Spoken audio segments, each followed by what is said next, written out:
முதல்ல தியாகராஜர் பல கீர்த்தனைகளை தெலுங்குலையும் சமஸ்கிருதத்திலையும் தான் எழுதினாரு. சரி, இவர் எங்க இருந்து இசையை கத்துக்கிட்டாரு?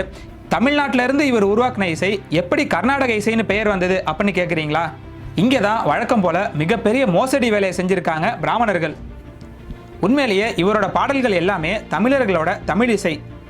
அதை காப்பி அடிச்சு தான் ஏதோ அவரே அந்த இசையை கண்டுபிடிச்ச மாதிரி பாடி உண்மையை மறைக்கிறதுக்காக அதுக்கு கர்நாடக சங்கீதம் அப்படின்னு பேர் வச்சிருக்காரு. இந்த 3 பேருக்கும் பல நூற்றாண்டுகள் முன்பே தமிழ் இசையின் மும்மூர்த்திகளாக இருந்தவங்க சீர்காழி முத்துத்தாண்டவர், சீர்காழி அருணாச்சல கவிராயர், மாரிமுத்தா பிள்ளை அப்படிங்கிற 3 தமிழர்கள் தான். அதுலேயும் முத்துத்தாண்டவர் தான் முதல்ல கீர்த்தனை வடிவத்தை அமைச்சவர். பல்லவி, அணுபல்லவி, சரணம் அப்படிங்கிற அமைப்பு முறையும் தோற்றுவிச்சவர் இவர் தான்.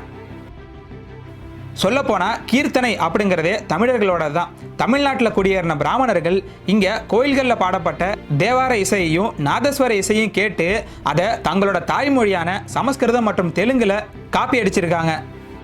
அதே போல் தமிழ் இசையின் மூவர்கள் எல்லோருமே திருவாரூர் பக்கத்தில் இருந்த சீர்காழியில் தான் இருந்தாங்க.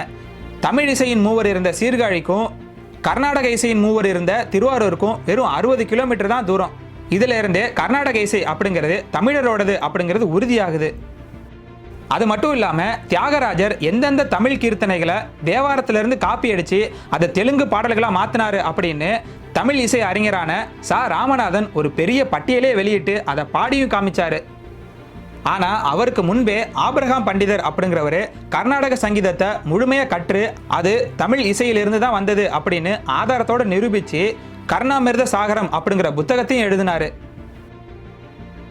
அது மட்டும் இல்லாமல் இந்திய அளவில் இருந்த கர்நாடக மற்றும் இந்துஸ்தானி இசை மேதைகளை அழைச்சி 6 வருடங்களில் 7 இசை மாநாட்டுகளை தன்னோட சொந்த செலவில் நடத்தினார் ஆபிரகாம் பண்டிதர். அந்த மாநாடுகளில் தான் தமிழ் இசையிலிருந்து எப்படி இந்துஸ்தானி இசையும் கர்நாடக சங்கீதமும் பிறந்துச்சு அப்படின்னு ஆதாரத்தோடு நிரூபித்து காட்டினார். அதே மாநாட்டில் இசை உலகில் நடந்த தில்லுமுள்ளுகளையும் இருட்டடிப்புகளையும் திட்டமிட்டே செய்த சதிகளையும் தோலுரிச்சு காட்டினார் ஆபிரகாம் பண்டிதர்.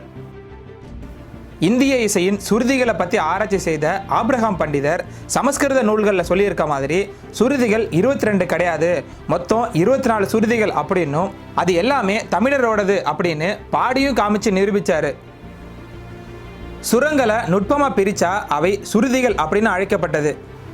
ஆனால் தமிழில் இதை அலகுகள் மற்றும் மாத்திரைகள் அப்படின்னு அழைக்கப்பட்டன. தமிழ் இலக்கணத்தில் கூட ஒலிய மாத்திரைகள் அப்படின்னு தான் குறிப்பிடுவாங்க. இதே போல் பல ராகங்கள் தமிழில் இருந்து வடமொழிக்கு மாற்றம் செய்யப்பட்டது அப்படின்னும் ஆதாரப்பூர்வமாக நிரூபிச்சிருக்காரு. உதாரணமாக செம்பாலைப்பண் அப்படிங்கிறத சங்கராபரணம் அப்படின்னும், பருமலைப்பண் அப்படிங்கிறத கரகர பிரியா அப்படின்னும், அரும்பாலைப்பண் அப்படிங்கிறத கல்யாணி அப்படின்னும்,